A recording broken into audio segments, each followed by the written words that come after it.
Halo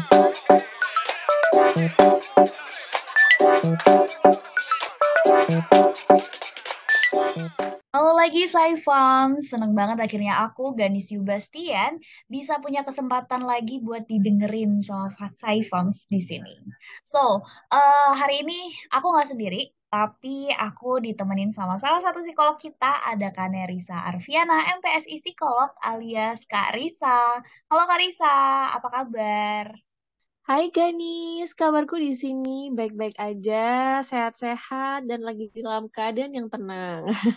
Kalau kamu di sana gimana? Iya, Alhamdulillah di sini Ganis juga dalam keadaan yang cukup tenang juga. Oke, jadi semoga saya Fams di sini yang mendengarkan juga sedang santai-santai ya, sedang tenang juga. Karena aku mau curhat dulu nih ke Karisa, boleh kan ya Kak ya? Oke, boleh banget. Ini yang tadi sedikit bikin gak tenang itu ya. Iya bener, iya bener banget Kak. Karena gini kebetulan banget nih, dulu kan aku sekarang mahasiswa nih ya Kak ceritanya. Jadi dulu tuh aku waktu SMA itu aku pernah ikut suatu apa ya kayak perlombaan gitu. Dan aku dulu tuh kayak maksimal banget dan bisa bagus gitu loh intinya. Tapi sayangnya waktu kayak aku udah jadi mahasiswa nih udah akhir-akhir kayak gini. Aku tuh coba ikut lagi tapi kayak performa aku tuh nurun banget gitu loh.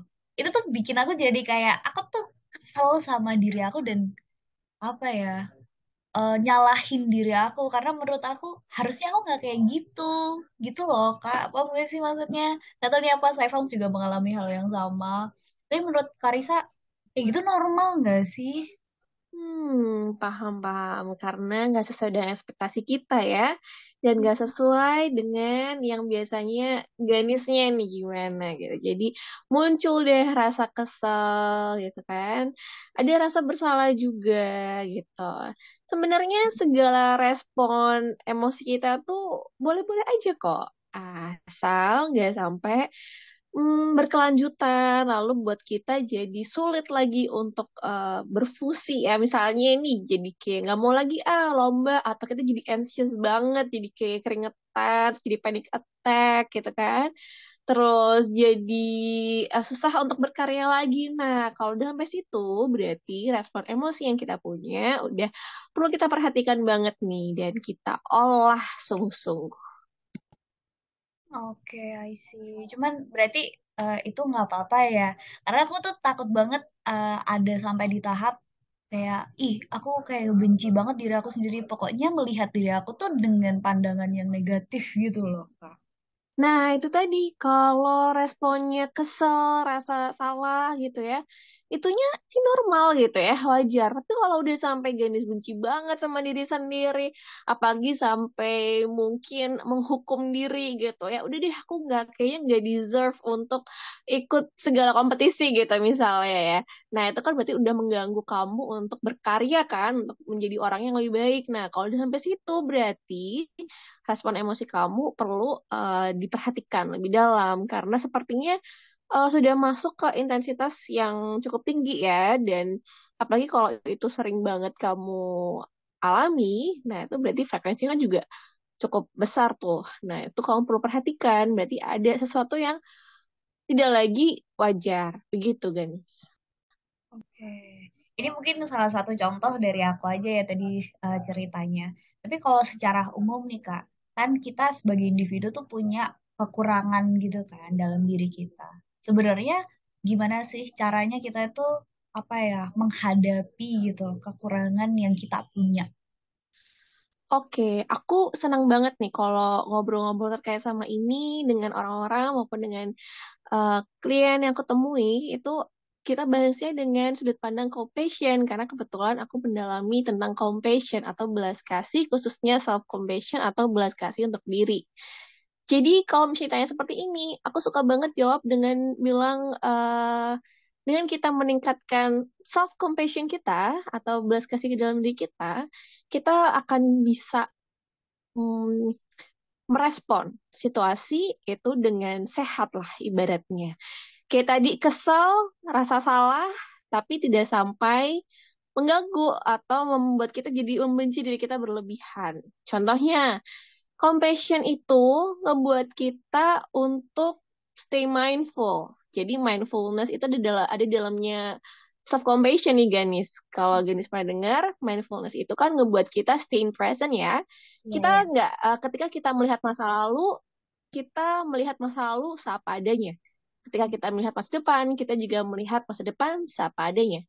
Ketika kita melihat masa sekarang, kita juga melihat seapa adanya. Jadi misalnya kalau Ganis lagi gagal gitu ya dalam sebuah kompetisi, maka mari kita lihat itu sebagai peristiwa seapa adanya. Misalnya, oh Ganis waktu itu sedang kurang tidak mendapatkan juara misalnya gitu ya.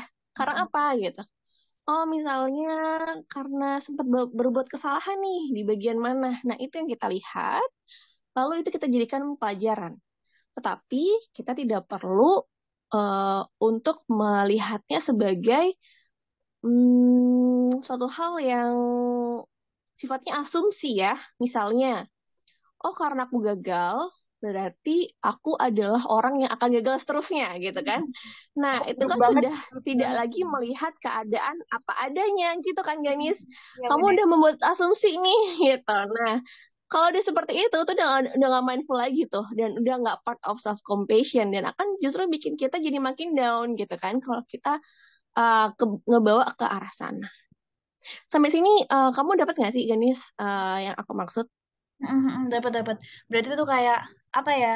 Sederhananya kita juga ngelihat dari suatu kejadian itu yang berhubungan dengan kekurangan kita lah katakanlah. Itu kita harus cari bright side-nya kali ya kayak harus belajar sesuatu dari situ Betul, dan betul banget. Jadi bayangin aja Ganis kalau misalnya kita gagal, terus kita kritik diri tuh kayak aduh dasar aku bodoh terus biasanya kayak gitu. misalnya emang nggak bisa apa-apa gitu kan ya kan itu kan kita nggak fokus pada sebenarnya apa sih yang bisa kita pelajari dari kegagalan ini gitu kita malah fokus ke memaki diri kita nah itu kan nggak bikin kita bangkit ya itu nggak bikin kita pengen jadi lebih baik malah jadi terpuruk maka dari itu berikanlah dirimu sikap compassion, yaitu dengan kita secara sadar melihat situasi, lalu mempelajari apa yang perlu kita bawa ke depan untuk masa depan, lalu kita juga bisa lihat apresiasi apa yang sudah baik kita lakukan, potensi kita, lalu kita encourage diri kita. Jadi dengan itu kita akan bangkit lagi dan semangat untuk menjadi pribadi yang lebih baik. Nggak lagi pribadi yang uh, putus asa atau patah semangat. Oh, I see. Tapi tadi Karisa mention tentang kritik diri itu ya. Sebenarnya penting nggak sih kita mengkritik diri kita sendiri? Balik lagi ke yang tadi ya, mirip-mirip ya. Emang orang-orang itu seringkali mendengar bahwa, gak cuma orang-orang ya, aku juga, mungkin kita semua, sering mendengar bahwa kritik diri itu adalah sesuatu hal yang baik, karena kritik itu suatu hal yang Membangun. bisa membangun kita. Tapi apa iya semua kritikan adalah sesuatu yang membangun gitu kan? Mungkin ini karena konsep compassion itu belum terlalu populer ya di zaman dulu maupun sekarang. Mungkin sekarang udah mulai semakin populer. Jadi akhirnya membahasakannya dengan bahasa kritik. Padahal mungkin yang dimaksud itu sebenarnya beda banget sama compassion. Jadi kalau kita mengkritik diri, itu biasanya kan kita cuma fokus pada hal negatif ya. Dan bisa jadi isi kritikan kita tuh juga ada isi-isi kata-kata yang sifatnya tuh kayak melabel diri kita atau juga memberikan kata-kata makian gitu ya. Begitulah sekiranya kritik yang seringkali kalau Karisa dengar sih ya, yang katanya itu membangun gitu. Padahal mungkin Gani sendiri ngerasain ya, kalau ketika kamu sedang atau sudah mengkritik diri, kamu jadi akhirnya makin benci sama diri kamu, lalu Hmm, makin gak yakin sama diri kamu untuk kamu bisa jadi benar. orang lebih baik gitu kan. Nah, maka dari itu kenapa yuk kita praktekkan belas kasih atau compassion aja yuk ke dalam diri kita, di mana kita itu tetap harus melihat apa sih yang perlu kita perbaiki, tapi kita juga perlu melihat apa yang sudah baik kita lakukan. Lalu kita berikan diri ini toleransi atau kesempatan untuk berubah gitu ya, atau menjadi diri yang lebih baik. Kita izinkan diri untuk menerima bahwa ini part of human life, dan kita encourage diri kita bahwa kita akan sukses gitu ya di kemudian harinya, akan bisa lah seperti itu. Nah, satu hal yang nggak dipunya kritik diri itu kalau di compare sama compassion itu adalah sikap dari menyadari bahwa apa yang kita alami ini part of human life itu loh, Ganis. Hmm. Jadi kalau misalnya kita lihat bahwa kegagalan itu part of human life, kita di Ganis merasa kesel dan ngerasa bersalah ketika gagal, itu juga part of human life gitu. Manusia bisa kok dan boleh banget untuk kesel dan ngerasa bersalah gitu. Dan gagal gitu. Ada kok orang yang juga pernah gagal sama kita. Atau orang yang sedang gagal juga sama kayak kita. Nah, dengan kita menyadari bahwa apa yang kita alami itu part of human life, hal yang wajar, hal yang manusiawi banget gitu ya. Jadi akhirnya kita nggak terlalu ngerasa bahwa diri kita itu yang paling buruk lah sedunia gitu ya, yang kayaknya nggak akan dapat kesempatan lah untuk jadi lebih baik. Karena kenapa? Karena apa yang kita alami part of human life, so it's totally normal, wajar banget. Jadi izinkan dirimu untuk mengalaminya dan berproses. Itu yang dimaksud oleh sikap compassion ke dalam diri sendiri. Nah, Ganis dapat nggak ininya, Oh, oh, oh, dapat. maksudnya dari konsep compassion versus kritik diri? Oh, oh, oh, dapat Kak. Jadi tuh kayak ada self acceptance gitu ya. Terus juga ada awareness-nya juga dalam compassion. Gitu kan ya Kak ya? Betul, betul banget. Kenapa sih dalam bersikap compassion ke diri kita sendiri itu bisa memunculkan acceptance? Karena di sana kita menanamkan konsep bahwa apa yang kita alami itu wajar, part of human life. Kita nggak sendirian. Ada orang lain, entah di dekat kita atau di belahan dunia lain, itu juga ngalamin hal yang sama kayak kita. So, dari itu, buat apa kita menolaknya? Karena ini emang udah sesuai uh, alur hidup manusia gitu kan. Nah, dari Hmm, sana akhirnya muncullah acceptance itu. I see. Tapi tuh apa ya Kak? Kenapa ya? Aku kayak mikirnya itu adalah sebuah proses yang panjang untuk sampai ke sana gitu. Tapi kira-kira gimana sih caranya kita bisa mengaplikasikan self compassion ini? Kayak prakteknya itu kayak gimana ya? Oke, emang sebenarnya apalagi kalau latar belakang kita itu semakin banyak yang membuat kita sulit untuk bisa bersikap compassion, maka itu emang makin susah sih ya. Bahkan mungkin beberapa dari saya farms butuh banget sampai mendapatkan eh, psikoterapi tuh untuk latihan gitu ya, gimana caranya untuk meningkatkan compassion. Karena memang untuk beberapa orang ini nggak sesimpel itu gitu. Tapi kalau misalnya ditanya sikapnya gimana sih gitu ya, singkatnya adalah yang pertama kita harus ingat untuk selalu berfokus pada fakta, di mana itu part of mindfulness. Nah, jauhilah diri kita dari judgment-judgment, asumsi, label, itu kalau bisa kita jauhi. Kita fokus aja pada fakta. Sehingga kita akan jauh dari overthinking, kita akan jauh dari rasa bersalah yang berlebihan, lalu kita bisa tahu bener-bener nih sekarang ini, in present time, kita tuh harus ngapain, gitu. Hmm. Lalu yang kedua, jangan lupa berikan kebaikan ke dalam diri sendiri, baik itu berupa kata-kata seperti validasi, ya kalimat-kalimat afirmasi diri, encouragement, kalimat-kalimat positif gitu ya. Atau kalian berbuat baik ke diri, misalnya self care. Kalau misalnya lagi lelah, ya kita berikan istirahat. Kalau lagi butuh teman curhat, ya yuk kita cari teman yuk gitu untuk bisa dengerin kita. Atau lain-lain, apapun jenis self care kalian, itu kalian perlu lakukan. Hal-hal yang bisa membuat kalian semakin merasa dicintai gitu. Bisa juga kalau misalnya kalian bikin yang paling populer tuh bisa journaling-journaling ya. Ya benar-benar. Gratitude journal lah, atau misalnya bener, misal atau hal-hal apa aja sih yang kalian sukai dari diri kita, dari kalian gitu. Boleh kalian catat satu persatu, tiap hari satu aja boleh. Dan masih banyak lagi.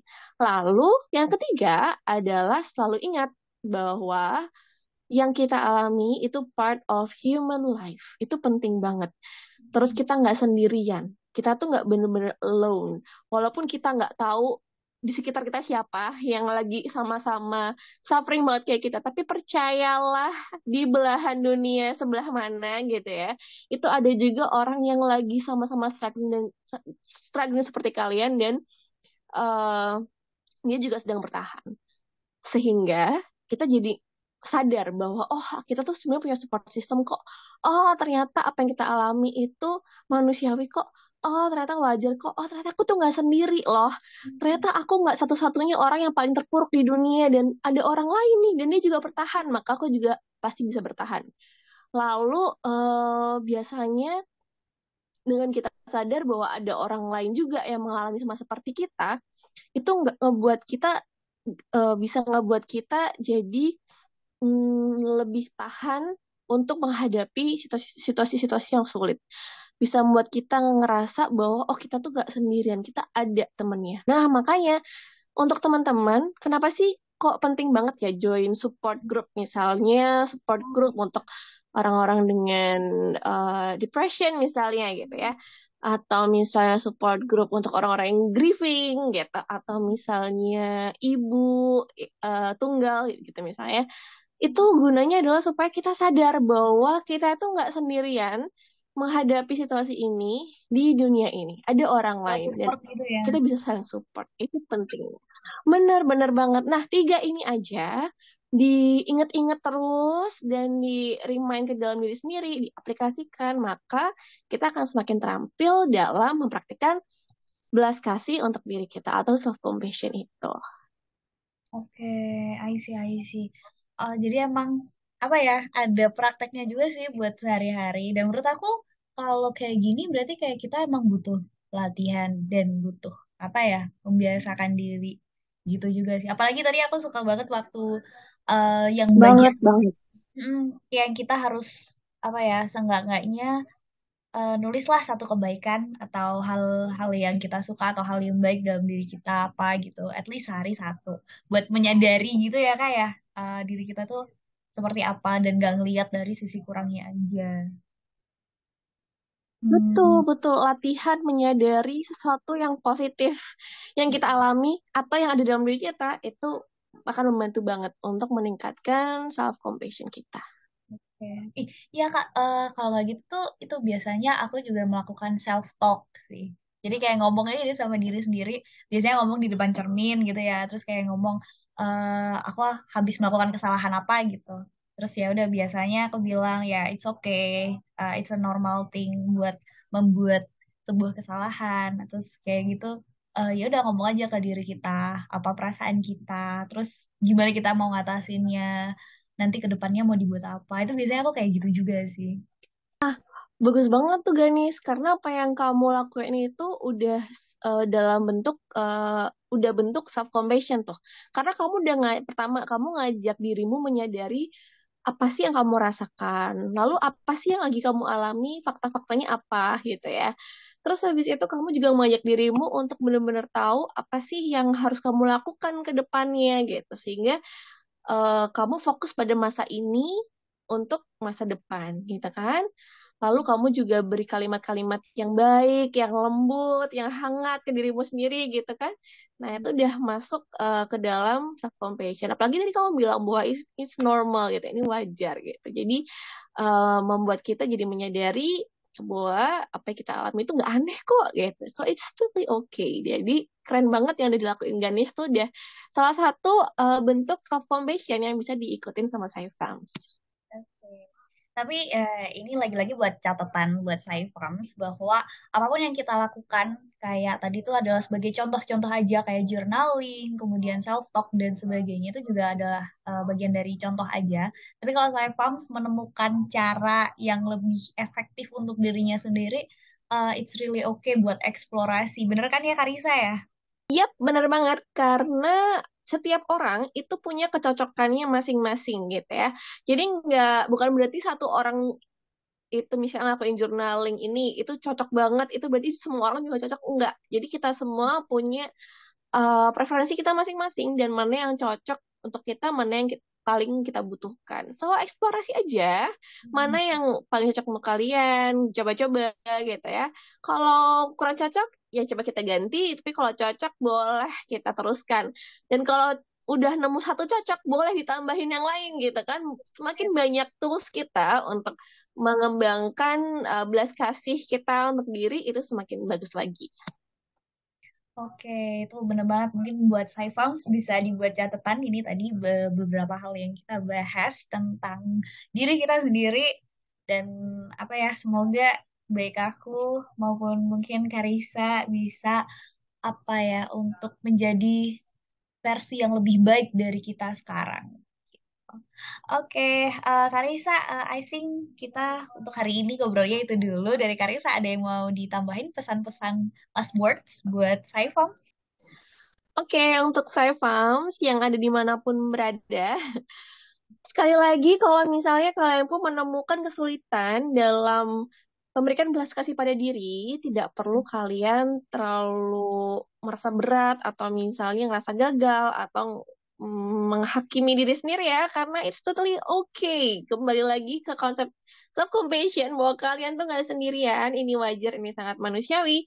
Jadi terus aja latihan itu yang paling penting. So semangat, saya Fams.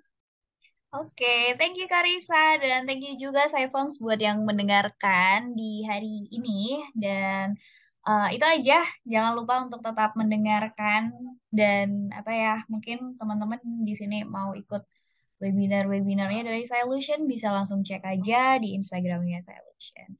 So itu aja dari aku. Semoga kita bisa bertemu lagi. So bye bye. Aku Gadis Sebastian dan aku sama Kak Nerisa Arfiana. See you.